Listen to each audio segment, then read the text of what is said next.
استغفر الله ربي وأتوب إليه.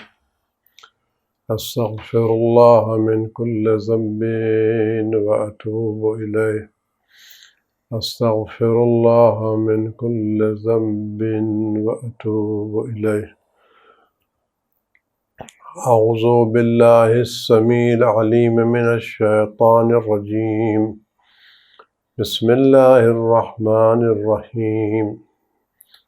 الحمد لله الذي لا يبلغ مدحته القائلون ولا يحصي نعماءه العادون ولا يؤدي حقه المجتهدون. الذي لا يدركه بعد الهمم ولا يناله غوص الفتن جلت عظمته.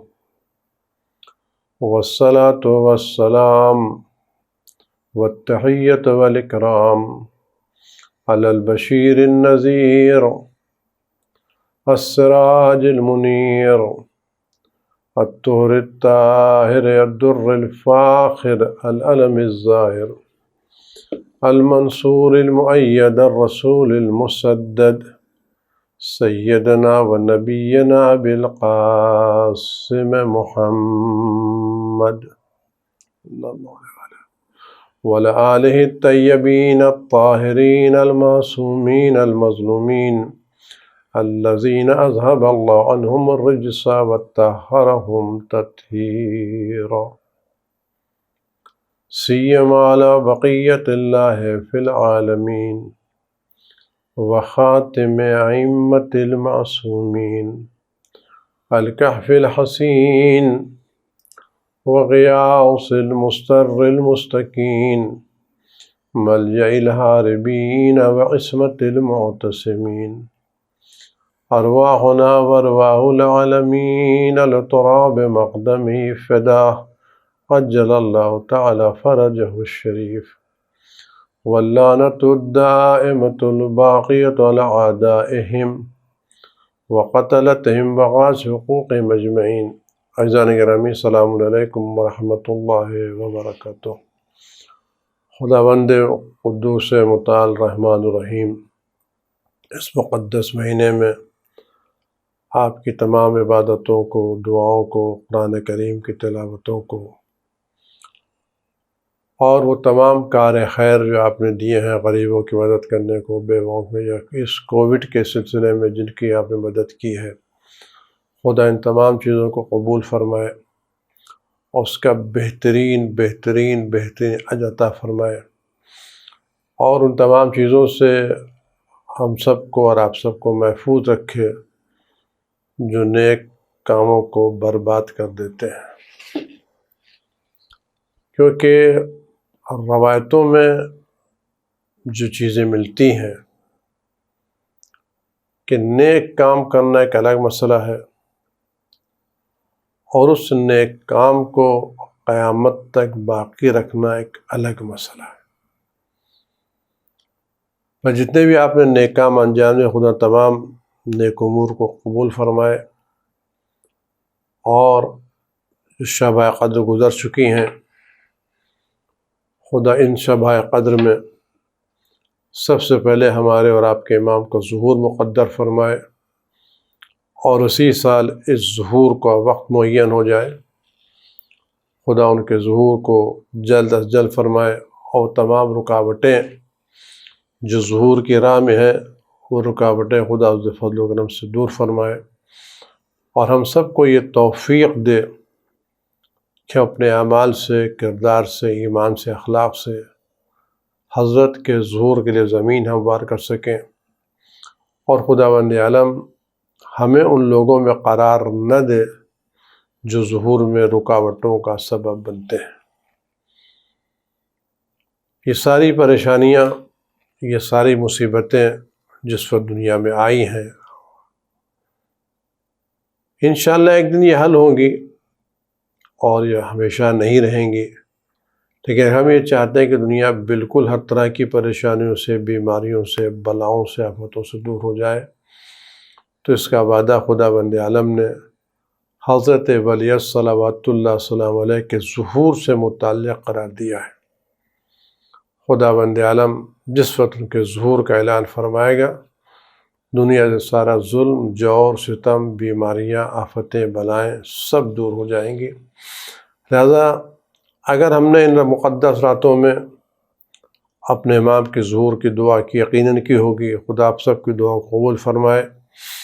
اگر خداوند عالم نے مقدر کر دیا ہے تو اس کو اور زیادہ جلدی فرمائے، اور زیادہ تاجیل فرمائے، اور اگر خدا نہ خواستہ ثم خدا نہ خواستہ کسی مصلحت کی بنا پر شب قدر میں ظہور مقدر نہیں ہوا ہے، تو ابھی جو بقیہ راتیں اور بقیہ دن مقدس مہینے کے باقی، اس میں بھی اللہ نے دعاؤں کی قبولیت کا دروازہ کھلا رکھا ہے، اس میں بھی دعائیں ہو سکتی ہیں، ہمیں کرنا چاہیے۔ اور جب تک عید کا چاند نظر نہیں آتا اس وقت تک ہمیں پوری طرح سے دعاؤں میں لگا رہنا چاہیے۔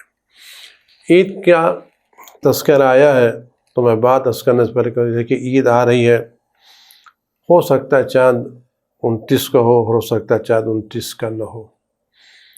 کوشش کریں کہ چاند نکلنے کے، اگر چاند نہ نکلے، تصدیق نہ ہو پائے، تو ہم ایک دن کی خاطر مہینے بھر کی ریاضتوں کو، محنتوں کو، مشقتوں کو، ایکسرسائز کو برباد نہ کریں، شرعی قانون پر عمل کریں، چاند نکلنے کی کوشش کریں، نکل آئے تو ذمہ دار لوگوں کو بتائیں، اور اگر نہیں نکلا یا نہیں خبر ہو گئی تو اس میں کسی طرح کا تبصرہ کر کے، باتیں کر کے، تہمتیں لگا کر کے اپنے ایک مہینے کے روزوں کو برباد نہ کریں۔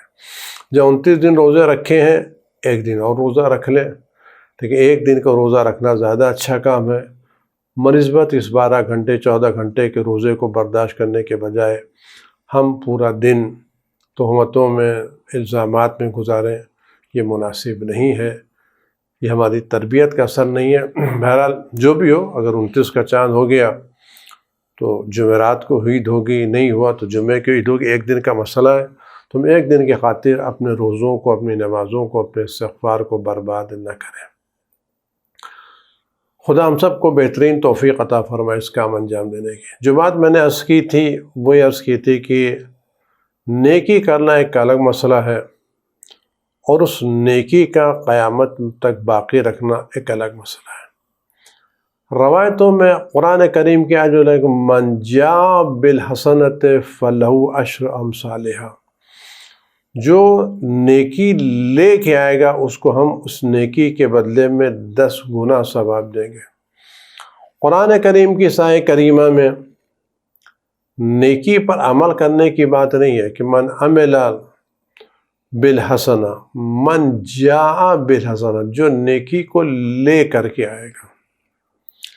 نیکی کرنا ایک الگ مسئلہ ہے، اور نیکی کو بچا کے رکھنا ایک الگ مسئلہ ہے۔ روایتوں میں جملہ ملتا ہے کہ آدمی نیکی کرتا ہے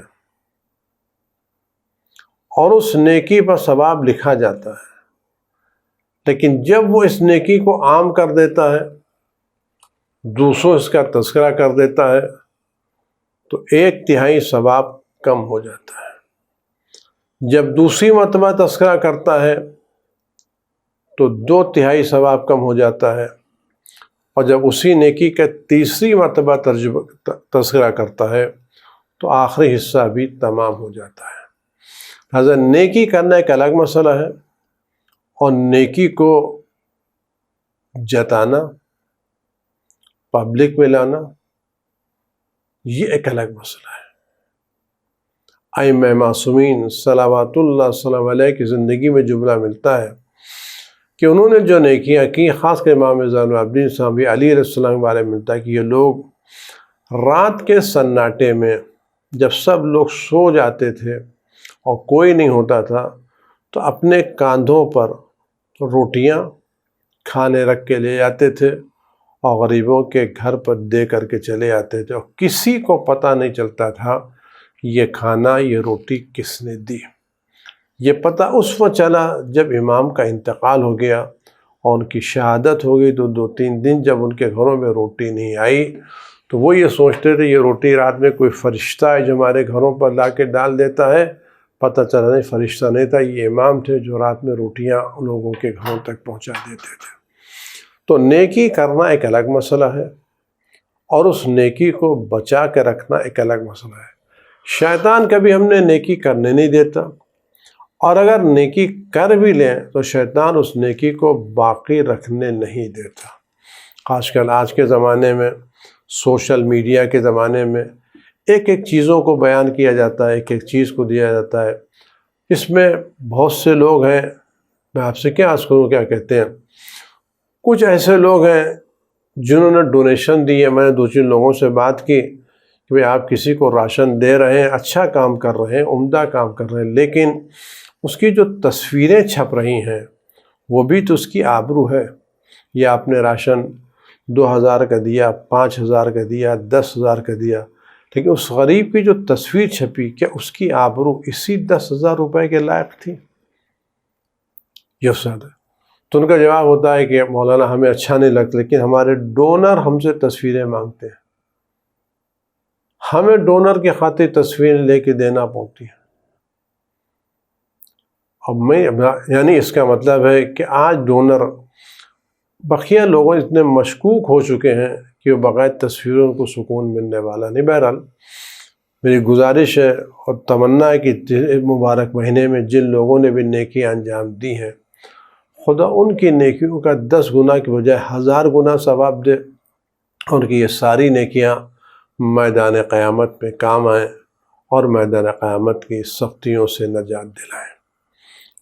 آج جو مجھے بات آپ خدمت رس کرنا ہے، سوشل میڈیا کے تعلق سے واٹس ایپ، فیس بک، انسٹاگرام اور بھی اس طرح کی جو چیزیں ہیں جو اس وقت ہمارے نوجوانوں کے ہاتھوں میں ہیں. ہر آدمی کسی نے کہ اپنے موبائل سے سوشل میڈیا سے کھیل رہا ہے، اور ہر آدمی کوئی نہ کوئی میسج کو فارورڈ کرتا رہتا ہے. ایک ہوڑ لگی ہے میسیجز کو فارورڈ کرنے کی. آپ صبح موبائل کھول کر کے دیکھیں تو آپ کو کتنے میسیج لوگوں نے فارورڈ کیے، نہیں معلوم کب لوگوں کو وقت ملتا ہے ان میسیجز کو بنانے کے لیے، ان کو سننے کے لیے اور ان کو فارورڈ کرنے کے لیے. اگر یہ لوگ ان میسیجز کو سننے کے بجائے قرآن کریم کی تلاوت کرتے، کوئی دینی کتاب مطالعہ کرتے، شاید زیادہ بہتر ہوتا. لیکن بہرحال لوگوں کی عادت ہے وقت گزارنے کے لیے موبائل لے کے بیٹھ جاتے ہیں، میسیجز کو پڑھتے رہتے ہیں، جو ان کو پسند آتا ہے اس کو فارورڈ کر دیتے ہیں. یہ بھی نہیں سوچتے یہ میسیج صحیح ہے صحیح نہیں ہے. آپ غور کریں، ایک روایت میں آپ سے عرض کرنا چاہتا ہوں، اس سے پتہ چلے گا کہ اس طرح کے میسیجز کو فارورڈ کرنا جس سے لوگوں کے ذہن خراب ہو، ڈاؤٹس پیدا ہو، شکوک پیدا ہو، کتنی زیادہ ذمہ داری کا سبب ہے، اور میدان قیامت میں یہ مسئلہ کتنا اہم ہوگا. کسی کے بھی ہم میسیجز کو فارورڈ کریں، چاہے ہم خود میسیجز بنائیں یا ہم میسیجز کو فارورڈ کریں، دونوں صورت میں ہم ذمہ دار ہیں. امام جعفر صادق علیہ السلام کے روایت ہے. اس روایت ہے کہ روایت کا ایک ایک جملہ آج ہم پر پوری طرح سے منطبق ہو رہا ہے. روایت ہزاروں سال پہلے کی ہے، لیکن اس کا ایک ایک جملہ آج ہماری شخصیت پر، ہماری ذات پر پوری طرح سے منطبق ہو رہا ہے. ماہ مبارک رمضان ہے، مغفرت کا زمانہ ہے، ہم اپنے گناہوں کی معافی مانگیں. فرماتے ہیں کہ پرانے زمانے میں ایک شخص تھا جس کو دنیا کی طلب بہت تھی، حب دنیا طلب بہت کرنا چاہتا تھا. پہلے اس نے کوشش کی حلال سے دنیا طلب کرنے کی، اس کو حلال طریقے سے دنیا نہیں ملی. آپ غور کریں روایت کے جملے، دنیا طلب ہے، دنیا چاہتا. اس نے دنیا طلب کرنا شروع کی حلال راستے سے، اس کو حلال راستے سے دنیا نہیں ملی. اس نے پھر حرام راستوں سے دنیا حاصل کرنے کی کوشش کی، حرام راستوں سے بھی اس کو دنیا نہیں ملی. پہلے حلال راستے سے طلب کرنے کی کوشش کی،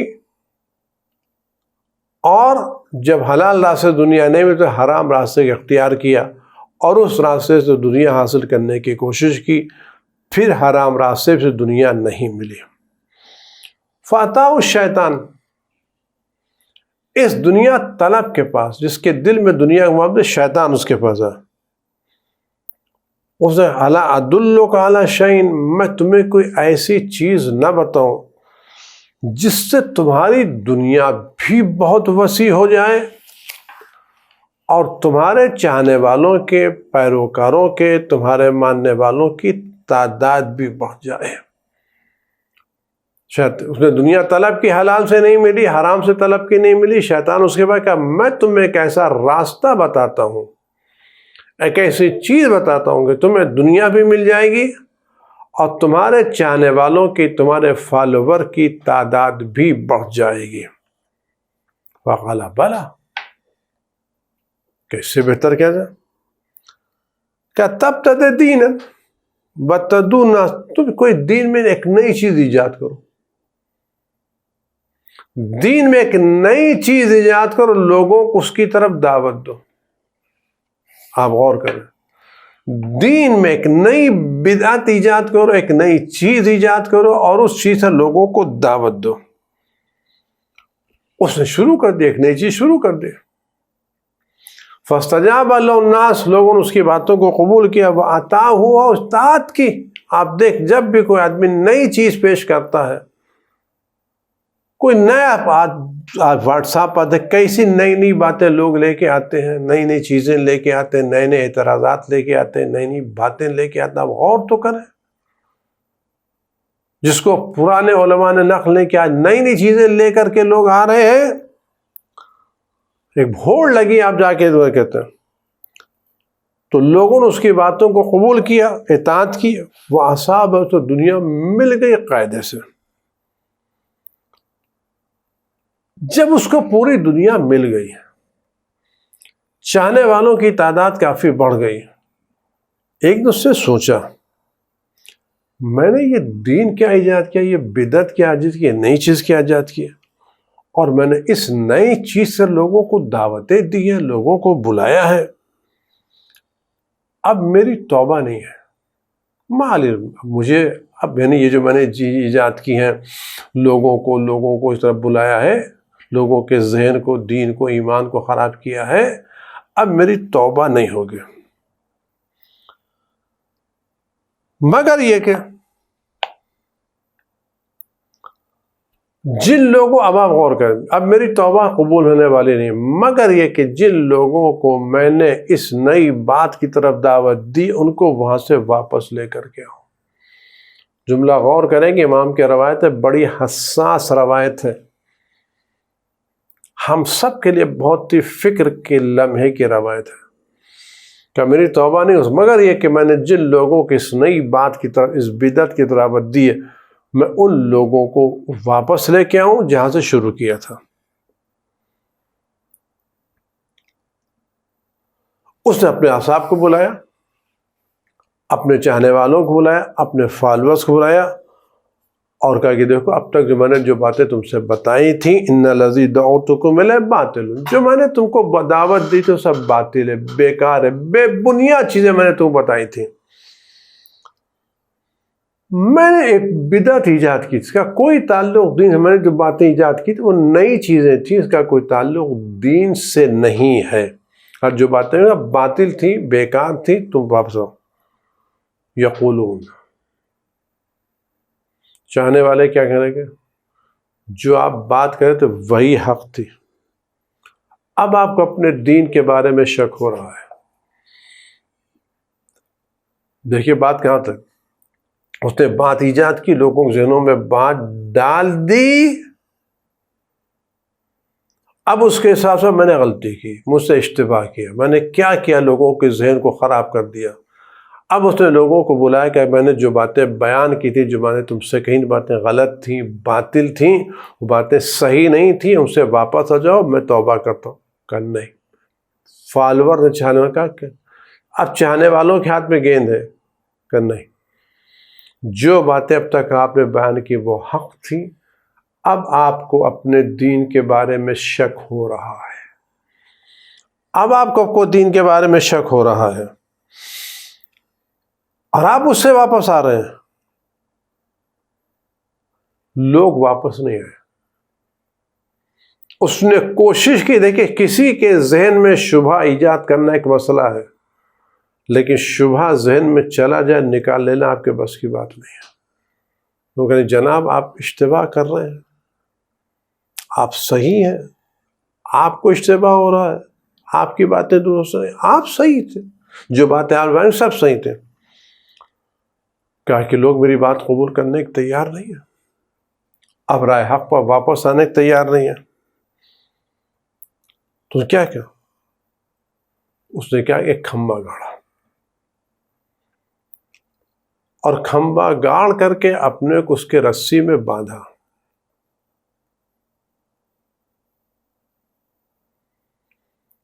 جب اس نے لوگوں سے مایوس ہو گیا، لوگ اس کی باتیں ماننے انکار کرے، تو اپنے کو ایک کھمبے میں باندھا، ایک ستون میں باندھا اور اس کو رسی میں باندھا۔ کہا میں اس وقت تک یہ رسی نہیں کھولوں جب تک خداوند عالم میری توبہ قبول نہیں کرے گا۔ کہ لا لحلها حتی یتوب اللہ علیہ، میں اس وقت تک اپنے کو اس رسی سے آزاد نہیں جب تک خداوند عالم مجھے سے کھول نہ دے، توبہ قبول کر دے۔ تو اس وقت کے نبی پر خداوند عالم نے وحی نازل کی، جو اس زمانے کے نبی تھے۔ خدا نے اس زمانے کے نبی پر وحی نے کہا قل فلاں کا جا کے اس سے کہہ دو، وعزتی، مجھے اپنی عزت و جلال کی قسم، لو دعوتنی، تم مجھے اتنی دیر تک پکارو، حتی تنقض، یہاں تک کہ تمہارے جوڑ الگ ہو جائیں، تم مجھے اتنی دیر تک مجھ سے استغفار کرتے، تمہیں ایک ایک جوڑ الگ ہو جائیں، انگلیاں الگ ہو جائیں، ہاتھ الگ ہو جائیں، پیر الگ ہو جائیں، مستجبت لک، میں اس وقت تک تیری دعا قبول نہیں کروں گا جب تک تم ان لوگوں کو واپس نہ لاؤ جن کو تم نے دین سے دور کیا ہے۔ حتی ترد من معک لدا، وہ لوگ جو تمہاری اس بات پر دنیا سے چلے گئے ان کو واپس لے کر کے آؤ اور ان کے عقائد کی اصلاح کرو، اس وقت تک میں تمہاری دعا کو قبول نہیں کروں گا۔ دوستو عزیزو، ہمارے واٹس ایپ کے میسج سے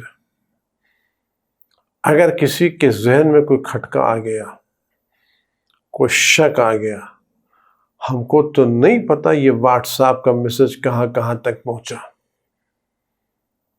اور کس نے اس کو پڑھا اور کون کون سے متاثر ہوا اور کون اس دنیا میں، کون دنیا سے چلا گیا، تو جب تک ہم ان تمام لوگوں کو واپس نہ لے آئیں اس وقت تک ہماری توبہ قبول نہیں ہو سکتی۔ جس زمانے کی یہ بات، زمانے میں اتنا میڈیا ایڈوانس نہیں تھا، یہ رسول اللہ صلی اللہ علیہ وسلم کے زمانے سے پہلے کی بات ہے، گزشتہ انبیاء کے زمانے کی بات ہے، جب بات کتنی تک پہنچے گی، ایک گاؤں، دو گاؤں، ایک شہر، دو شہر تک پہنچی ہوگی۔ اس مختصر سی آبادی میں خدا نے کہا جب تک وہ لوگ جو تمہاری بدعت، تمہاری نئی چیز دنیا سے جب تک ان کو واپس نہ لاؤ اس وقت تک میں تمہاری توبہ قبول نہیں کرتا۔ آج کے زمانے میں، اس سوشل میڈیا کے زمانے میں ہماری بات کہاں تک پہنچی ہوگی اور کون کو ہماری باتوں سے متاثر ہوا ہوگا؟ جب تک ہم ان سب کو واپس نہ لے آئیں اس وقت تک ہماری توبہ قبول نہیں ہوگی۔ کیا امکان ہے ان سب کے علم کا؟ پہلے ہم کو آج کے ہم واقعاً علم رکھ سکتے ہیں کہ ہمارا میسج کہاں کہاں تک پہنچا اور کس نے پڑھا اور کون کو متاثر ہوا؟ ہماری انگلیوں کا کھیل کل ہمارے لیے کہ مصیبت نہ بن جائے۔ یہ ایک انگلی سے میسج کو فارورڈ کر دینا کل ہماری پوری زندگی کے لیے مصیبت کا سبب نہ بن جائے۔ لہٰذا ہمیں بہت زیادہ احساس ہونا چاہیے، اس بات کا احساس ہے اس دور میں کیا کرنا چاہیے۔ ماہ مبارک رمضان ہے، آخری جمعہ ہے، اس کے بعد جو زندہ رہے گا وہ پھر اس جمعے کی سعادت کو محسوس کرے گا۔ یہ کام واقعی آپ آگے بڑھا کے دیکھیں، کس نے کام کیا، کس کی کوتاہی سے بات کہاں تک پہنچی۔ آج یہ جمعہ ہے، اس جمعے کو یوم قدس بھی کہا جاتا ہے۔ آخری جمعہ ہے، یوم قدس ہے۔ یہ بھی ہم لوگوں کے لیے ایک بہت بڑا لمحہ فکریہ ہے کہ آج اسلامی سرزمین پر مسلمانوں کا قبلہ اول، مسلمانوں کی جگہ یہودیوں کے ہاتھ میں ہے۔ اور اس سے زیادہ افسوس کی بات یہ ہے کہ خود مسلمان ان یہودیوں کا ساتھ دے رہے ہیں، ان کی حوصلہ افزائی کر رہے ہیں، ان سے تعلقات کو بڑھا رہے ہیں، بجائے اس کے کہ مسلمانوں کو ترقی کر کے اس منزل پر آنا چاہیے تھا کہ لوگ ان کی طرف ہاتھ بڑھائیں۔ لیکن آج ہم اپنے عیش و آرام کی بنا کے اوپر خدا کی دی ہوئی دولت و نعمت کی بنا کے اوپر ہم نے ترقی کا راستہ چھوڑ کر کے آرام کا راستہ اختیار کیا، اور اس آرام نے ہم کو وہاں تک پہنچا دیا کہ آج ہم ان لوگوں سے ہاتھ ملانے کے لیے تیار ہیں جو کل ہمارے دشمن تھے اور آج بھی دشمن ہیں۔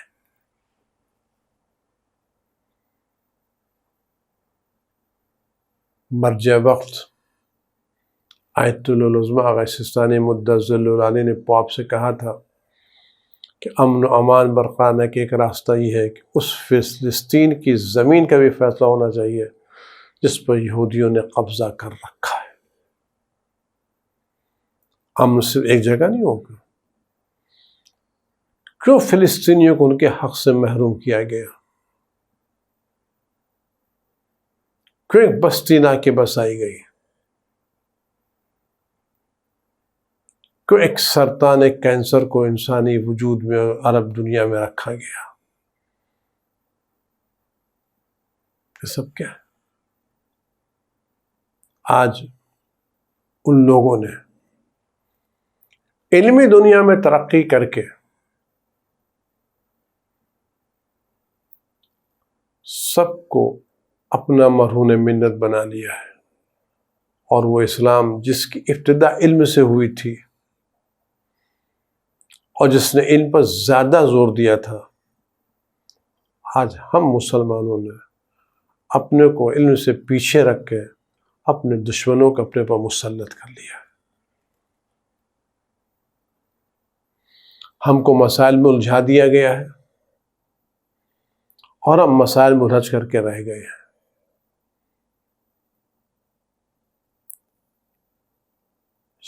یہ دنیا نہ کل ہمارے ساتھ تھی نہ آج ہمارے ساتھ ہے۔ ہم مسلمانوں کو اپنی قسمت کا فیصلہ خود کرنا ہے، دوسروں سے اپنے مسائل کی بھیک نہیں مانگنا ہے، دوسروں سے خیرات کا تقاضا نہیں کرنا ہے۔ ہمیں تھوڑی دیر کے لیے سنجیدگی کے ساتھ ان مسائل پر غور کرنا پڑے گا جو ہماری تنزلی کا سبب ہے، اور ان مسائل پر توجہ دینا پڑے جس پر دوسری قوموں نے ترقی کی۔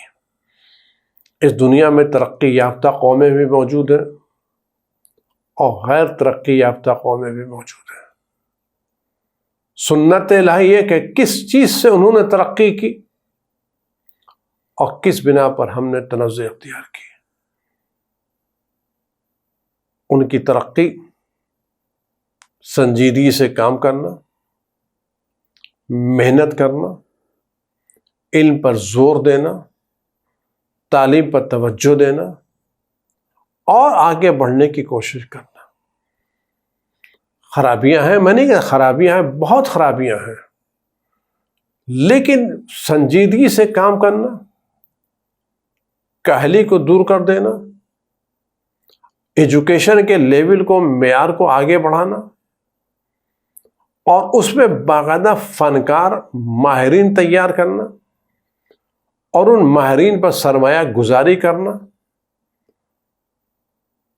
اس کی بنا پر آج ان کا کلچر اس وقت ساری دنیا میں عام ہے۔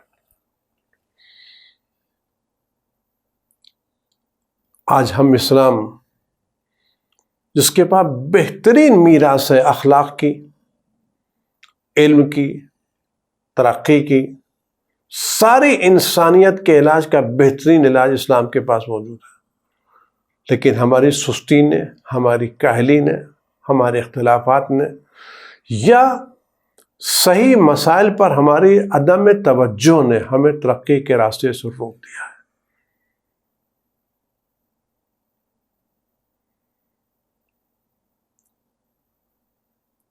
آج ہم پوری طرح سے ان کے کلچر میں گرفتار ہو چکے ہیں۔ آج کی جنگ، آپ غور میں جملہ عرض کرنا چاہتا ہوں، بات تھوڑی سی بڑھ جائے گی۔ آج ہمارے پورے گھروں میں کس طرح سے ویسٹرن کلچر آ چکا ہے، ہم اس کی طرف متوجہ نہیں ہیں۔ آج آپ 10 سال پہلے کی بات کریں اور دکانوں میں جا کے چیزیں دیکھیں تو کیا نئی چیزیں ملتی تھیں۔ میں فی الحال ان کے صحیح یا غلط ہونے کی بات نہیں کر رہا ہوں، کلچر کی بات کر رہا ہوں۔ آج پہناوے سے شروع کیجیے، آپ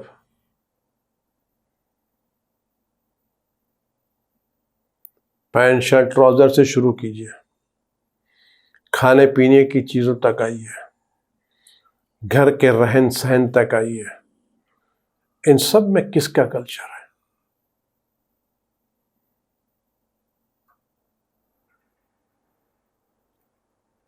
کیا اسلام پہ اپنا کلچر نہیں ہے؟ کیا اپنی تہذیب نہیں ہے کیا؟ لیکن انہوں نے محنت کی، اور اتنی محنت کی، اپنا کلچر ہم تک پہنچانے میں کامیاب ہو گئے، اور ہم خواب غفلت میں پڑے رہے، اور ہم اسلام کا اعلی ترین کلچر دوسروں تک نہیں پہنچا پائے۔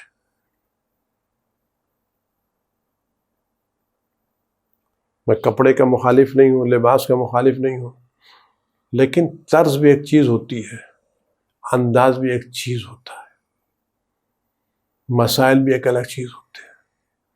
آپ کپڑے کچھ بھی پہنے، لیکن آپ کی فکر اسلامی ہونا چاہیے، فکر علوی ہونا چاہیے، فکر فاطمی اور حسینی ہونا چاہیے۔ اس مقدس مہینے میں ہمیں کوشش کرنا چاہیے کہ ہم کس طرح سے اپنی قوم کو آگے بڑھائیں۔ میں نے یہ بات بار بار عرض کی، پھر عرض کر رہا ہوں، غریبوں کو، بیواؤں کو، فقیروں کو، یتیموں کو راشن دینا، غلہ دینا، سب بہت عمدہ کام ہے، بہترین کام ہے۔ ان کے بہترین ہونے میں، عمدہ ہونے میں کوئی شک نہیں ہے۔ جو لوگ یہ کام کر رہے ہیں، محنتیں کر رہے ہیں، جافشانی کر رہے ہیں، خدا ان کے اجر و ثواب میں اضافہ فرمائے، دنیا میں برکت عطا کرے، آخر۔ لیکن یہ چیزیں قوم کے غربت کا علاج نہیں ہے، یہ پین کلر ہے، علاج نہیں ہے۔ علاج قوم سے سستی کو دور کرنا ہے، کاہلی کو دور کرنا ہے، جہالت کو دور کرنا ہے، قوم میں ایمانداری پیدا کرنا ہے، سچائی پیدا کرنا ہے، کام کرنے کا جذبہ پیدا کرنا ہے۔ جس وقت ہماری قوم میں امانت داری، سنجیدگی، جانفشانی، کام کا جذبہ، علم کا جذبہ پیدا ہو جائے گا، اس دن ہماری قوم ترقی کر لے گی۔ امید ہے کہ اس مقدس مہینے میں ہم بیٹھ کے سوچیں گے اور یقیناً اپنی قوم کو آگے بڑھانے کی کوشش کریں گے، اور میں آپ سے پوری طرح سے یقین دلاتا ہوں، پورا یقین دلاتا ہوں، اگر سنجیدہ لوگ مل کر کے قوم کی صحیح ترقی کی فکر کریں گے تو امام وقت حضرت حجت ابن الحسن عسکری صلوات اللہ ان کی ضرور مدد کریں گے، فکری طور پر بھی مدد کریں گے، وسائل کے طور پر بھی مدد کریں گے، اور کامیابی کے طور پر بھی مدد کریں گے۔ آپ مت گھبرائیے، آپ اپنے سر پر زندہ امام رکھتے ہیں، مہربان امام رکھتے ہیں، رؤوف امام رکھتے ہیں، قدم بڑھائیے اور یہ کوشش کیجئے۔ آج رمضان المبارک میں ہماری قوم کی جو حالت اس کا گراف کیا تھا، اور 2022 کا جو رمضان آئے گا اس میں گراف کیا، ہم کوشش کریں اگر اس سال ہم نے محنت کی اور اس سال ہمارے کیا غریبوں کو ہم نے 1000 سے زیادہ 10,000 20,000 راشن بانٹے ہیں، تو کوشش کریں آئندہ رمضان تک ان کو اتنے پیروں پر کھڑا کر دیں کہ راشن کے مستحقین کی تعداد کم ہو جائے۔ یہ کب ہوگا؟